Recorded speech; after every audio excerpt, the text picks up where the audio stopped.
Je m'appelle Thomas Linkowski, je suis ingénieur océanographe pour la fondation Tara Océan. Mon rôle, c'est de m'occuper de toute la partie scientifique de la Tara Polar Station, donc c'est d'essayer d'évaluer de quoi les scientifiques vont avoir besoin pendant les missions et de réussir à les implémenter à bord de la station. Donc c'est des échanges entre les scientifiques, les gens du chantier et l'équipage pour réussir à faire les installations dont ils auront besoin. Mon parcours professionnel, j'ai fait une petite école ici à Cherbourg qui s'appelle Intecmer.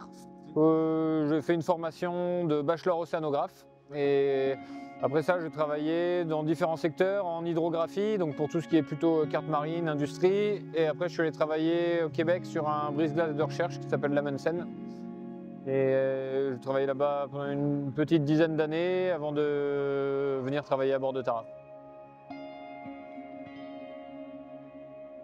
Ce que j'aime dans le métier, j'aime beaucoup le côté embarqué, d'être à bord, ça c'est le côté le plus plaisant. J'aime beaucoup le côté, on va dire, touche à tout, où je vais faire aussi bien de l'électronique que de la mécanique, que de l'informatique, donc c'est un travail qui est assez divers et qui est d'un côté peu routinier, en tout cas les moments où on est à bord, parce qu'il y a toujours des choses nouvelles à faire et ça c'est le côté le plus plaisant dans le boulot. Ouais.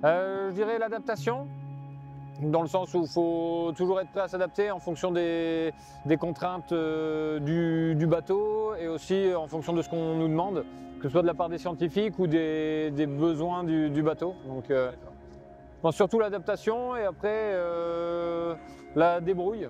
Quand je dis la débrouille, c'est être capable de se débrouiller avec ce qu'on a sous la main. Ce qui me motive dans le projet, c'est vraiment l'installation. En fait, l'installation, le défi de réussir à trouver le bon compromis entre les installations dont les scientifiques vont avoir besoin, l'espace qu'il y a à bord, toute l'étude qu'il y a à faire. Ça, c'est le côté qui est assez motivant. Ce qu'il y a de particulier dans ce projet-là, c'est vraiment, j'allais dire, l'espace. L'espace qui est à bord pour pouvoir installer du matériel scientifique, parce qu'il y a beaucoup d'espace quand on compare à la goélette, mais on travaille avec un gros consortium de chercheurs qui sont peut-être plus habitués à travailler sur des gros bateaux de recherche, donc là pour l'Arctique surtout des brise-glaces, et donc c'est réussir à d'un côté mettre autant d'équipements et de matériel que ce qu'ils ont l'habitude d'utiliser sur des grosses plateformes de recherche, dans une plateforme qui est beaucoup plus petite. Et donc on est un peu sur la moyenne en tout cas un compromis entre les petits espaces de Tara et les gros espaces d'un brise-glace de recherche. Mon message pour les jeunes, je dirais de rester curieux de ce qui les entoure et peut-être aussi de réussir à trouver ce qui les motive, d'avoir un truc qui te motive tous les jours pour aller bosser. Je pense que c'est le truc le plus important. Et ouais, quand même la curiosité, de rester curieux du monde qu'il y a autour et d'avoir envie de le découvrir. Je pense qu'il y a encore plein de belles choses à voir et ça vaut le coup de rester éveillé à ça.